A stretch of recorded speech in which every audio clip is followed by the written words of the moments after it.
예수님은 나의 왕, 나의 주인, 나의 생명이십니다.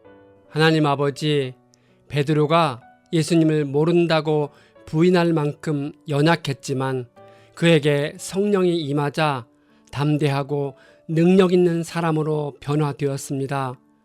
베드로와 요한에게 임하셨던 성령 하나님, 우리도 한없이 연약하고 부족하지만 이끌어 주시고 지혜를 주시면 담대하게 우리의 사명을 감당할 수 있을 것이라 믿습니다. 말이나 행동이나 무엇을 하든지 성령 충만함을 간절히 사모하며 살아가도록 역사해 주옵소서. 예수님의 이름으로 기도합니다. 아멘. 오늘 읽을 말씀은 사도행전 3장부터 5장입니다. 이 말씀의 핵심은 첫째, 베드로와 요한이 나면서부터 못 걷게 된 자를 나사렛 예수의 이름으로 걷게 했습니다. 둘째, 베드로와 요한이 공회 앞에 서서 오직 예수로만 구원받을 수 있음을 선포했습니다. 셋째, 아나니아와 삽비라 부부가 성령을 속였다가 같은 날 죽었습니다. 3장 오후 3시 기도 시간이 되어서 베드로와 요한이 성전으로 올라가다가 구걸하는 걷지 못하는 사람을 만났습니다. 베드로가 말하기를 은과 금은 내게 없으나 내게 있는 것을 내게 주노니 나사렛 예수 그리스도의 이름으로 일어나 걸으라 하고 손을 잡아 일으켰습니다. 그는 걷기도 하고 뛰기도 하며 하나님을 찬송하였습니다. 사도들도 유대 성전에서 예배를 드렸습니다. 사도들은 신자였지만 충실한 유대인이기도 했습니다.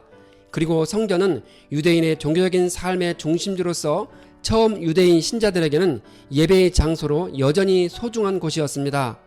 하루 3번 시간을 정해놓고 성전에 올라가 예배를 드릴 때를 골라 베드로와 요한은 성전으로 올라갔습니다. 그때 사람들이 많이 모이므로 복음을 전파하기 좋은 시간이었기 때문입니다. 베드로가 굳이 예수님을 나사렛 사람임을 강조한 이유는 유대인들이 그토록 멸시하고 배척했던 그 예수가 하나님께서 보내신 능력 있는 메시아이심을 밝히기 위함이었습니다. 오순절 성령 강림과 더불어 교회의 탄생이라는 특수한 상황에서 갓 태어난 교회를 이끌고 나갈 사도들에게는 특별한 권위와 능력이 필요했습니다. 그래서 하나님은 사도들의 권위를 보장해 주기 위해 그들에게 표적과 기사를 행할 수 있는 강력한 능력을 주셨습니다. 베드로는 만일 유대인들이 예수가 메시아라는 사실을 알았더라면 예수를 죽이지 않았을 것이라고 했습니다. 하지만 몰랐다는 것이 변명이 되어 면책의 사유가 될 수는 없습니다. 그들이 알았든지 몰랐든지 메시아를 죽이는 끔찍한 죄를 이미 범했습니다. 베드로는 하나님이 모든 선지자의 입을 통하여 그리스도가 고난을 받아야만 한다고 미리 선포하신 것을 이루셨다고 합니다. 이사야 선지자가 그리스도의 고난을 미리 알게 한 대표적인 사람입니다. 다윗도 장차 그리스도가 당할 십자가 순환을 생생하게 말했습니다. 모세가 말한 선지자는 장차 오실 메시아를 가리킵니다. 메시아는 자기 백성을 그들의 죄 가운데에서 구원해 내도록 하나님에 의해 보냄받은 위대한 선지자였습니다. 그러므로 베드로는 유대인들에게 회개하고 돌아와서 죄의 씻음을 받으라고 전하고 있습니다.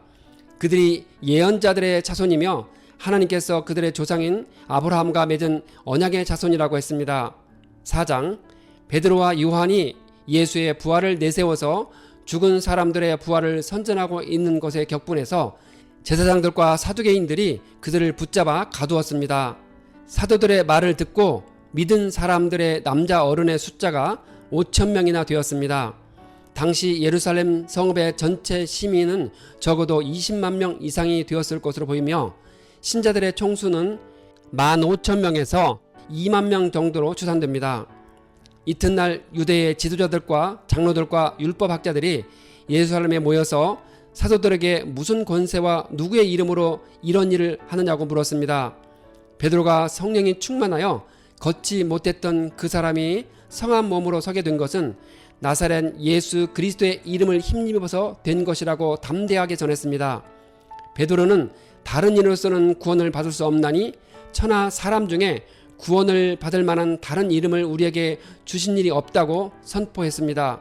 그들은 베드로와 요한이 본래 배운 것이 없는 보잘것없는 사람인 줄 알았는데 이렇게 담대하게 말하는 것을 보고 놀랐습니다.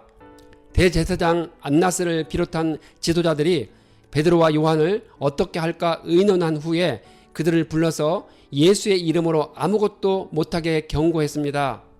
베드로와 요한은 하나님의 말씀을 듣는 것이 옳기 때문에 자신들이 보고 들은 것을 말한다고 했습니다. 관리들은 그들에게 위협을 가하고 풀어주었습니다. 사도들이 가서 동료들에게 제사장들과 장로들의 말을 다 전했습니다. 그들이 듣고 한 마음으로 하나님께 소리 높여 기도했습니다. 그들은 본디오 빌라도와 헤롯의 악행을 고하고 기사와 이적을 베풀어 주실 것을 기도했습니다. 빌기를 다했을 때 모인 곳이 진동하고 모두 성령이 충만하니 담대히 하나님의 말씀을 전했습니다. 성령 충만은 성령 세례와는 구별됩니다. 성령 세례는 성도들의 생애에 단 한 번 일어나는 거듭남 중생의 사건을 가리킵니다. 그렇지만 성령 충만은 성령 세례를 받은 성도들의 심령과 인격이 온전히 성령의 주관하에 놓이고 사로잡히는 상태로 성령의 뜻을 따라 말하고 행하는 성숙한 신앙 상태를 말합니다. 이로 인해 성령 충만을 받은 성도들의 삶은 각종 은사와 능력을 덧입게 되고 또한 성령의 선한 열매를 풍성하게 맺게 됩니다. 따라서 성령 충만은 성령 세례를 받은 성도들의 삶에서 반복적으로 일어나는 것으로서 주님의 뜻을 이루고 교회를 올바로 세우는 원동력이 됩니다. 우리는 기회가 있을 때마다 성령 충만하기를 소망하며 구해야 합니다. 믿는 사람들이 한 마음과 한 뜻이 되어 모든 물건을 서로 통용했습니다. 믿는 사람들이 소유를 팔아 사도들 발 앞에 두면 그들이 각 사람의 필요에 따라 나눠 주었습니다.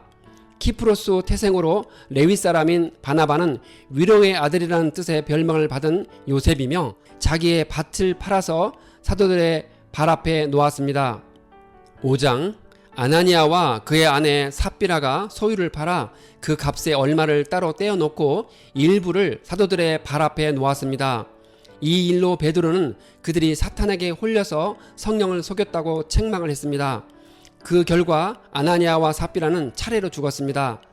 만일 거짓말을 한 사람들이 이들 부부처럼 죽임을 당하게 된다면 세상에 살아남는 사람은 거의 없을 것입니다. 생긴 지 얼마 되지 않는 초대교회는 마치 갓난 아이와 같아서 조그만 충격에도 상처 입기 쉬웠습니다. 따라서 교회 속으로 파고드는 거짓을 초기에 강력하게 제거하지 않으면 초기 그리스도인들의 공동체인 교회는 스스로 무너지고 말 것입니다. 그것은 바로 사탄이 노리는 목적이기도 했습니다. 하나님은 이 같은 특수한 상황을 충분히 파악하시고 교회 속으로 파고들려는 거짓에 대한 본보기로 신속하고도 엄격한 심판을 내리셨습니다. 그렇게 함으로써 모든 사람들로 하여금 교회를 돌보시는 하나님의 권능을 생생하게 체험하도록 했습니다. 사도들의 손을 통해 많은 표적과 기사가 일어났으며 자주 솔로몬 행각에 모였습니다. 솔로몬 행각은 예루살렘 성전의 바깥들 동편 끝에 있는 긴 화랑으로 율법 교사들과 유대인들이 강론과 토론을 자유롭게 펼치던 곳이었습니다. 공공 집회의 장소로 자주 사용되었는데 초대교회의 신자들도 그곳에서 집회를 했습니다. 예수님도 공생의 기간 동안 그곳에서 가르치신 적이 있었습니다. 대제사장과 그의 지지자들인 사도계파 사람들이 모두 시기심이 가득 차서 들고 일어나 사도들을 잡아다가 옥에 가두었습니다. 그런데 밤에 주님의 천사가 감옥 문을 열고 그들을 데리고 나와서 생명의 말씀을 백성에게 전하라 했습니다. 대제사장 등과 사도들 사이에 예수님의 이름으로 가르치는 일로 인해 팽팽한 긴장이 있었습니다. 사도들은 유대인들이 십자가에 못 박아 죽인 예수님을 하나님이 살리셨음을 담대히 전했습니다. 자신들이 예수님의 죽으심과 부활의 증인이고 성령 하나님의 임하심에 대해서도 말했습니다. 유대 종교 지도자들은 이 말을 듣고 격분하여 사도들을 죽이려고 했습니다. 그때 온 백성에게 존경받는 가말리엘이라는 바리새파 율법 교사가 사도들을 잠깐 밖으로 나가게 하고 의회원들에게 드다 사건을 말하며 신중하게 행동하라고 했습니다. 드다와 갈릴레 유다는 로마에 대해 무력으로 반란을 일으킨 유대인 애국자들입니다. 둘 다 진압되었지만 열심당의 효시로 불리는 갈릴레 유다는 그 후로도 유대인의 열심당원 사이에 큰 영향력을 미쳤습니다.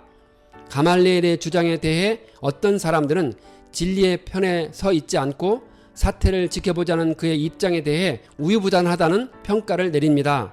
또 다른 이들은 그가 당시 공회의 살벌한 분위기를 진정시키고 복음이 하나님에게서 비롯된 진리일 수 있다는 개연성을 비추어 복음 전도의 길을 터준 데 대해 지혜롭다는 평가를 내립니다. 대제사장 등이 가말리엘의 말을 옳게 여겨 사도들을 불러다가 때린 뒤에 예수의 이름으로 말하지 말라고 명령하고서 놓아주었습니다. 모세의 율법은 법을 어긴 자에게 39대까지 매를 때릴 수 있도록 규정했습니다. 그런데 주후 1세기경 로마인들의 채찍질은 가혹한 것이었습니다. 여러 가닥의 가죽줄 끝에 금속이나 뼈조각을 박아 채찍을 만들었는데 그것으로 내리치면 피멍이 들고 살점까지 뜯겨졌습니다. 후일 사도 바울은 복음을 전파하다가 최소한 8번 이상 채찍질 당했다고 고백하고 있습니다. 사도들은 예수님의 이름 때문에 모욕을 당할 수 있는 자격을 얻게 된 것을 기뻐하면서 공회에서 물러나왔습니다. 그들은 날마다 성전과 집집마다 다니며 가르치고 예수님이 그리스도임을 전했습니다.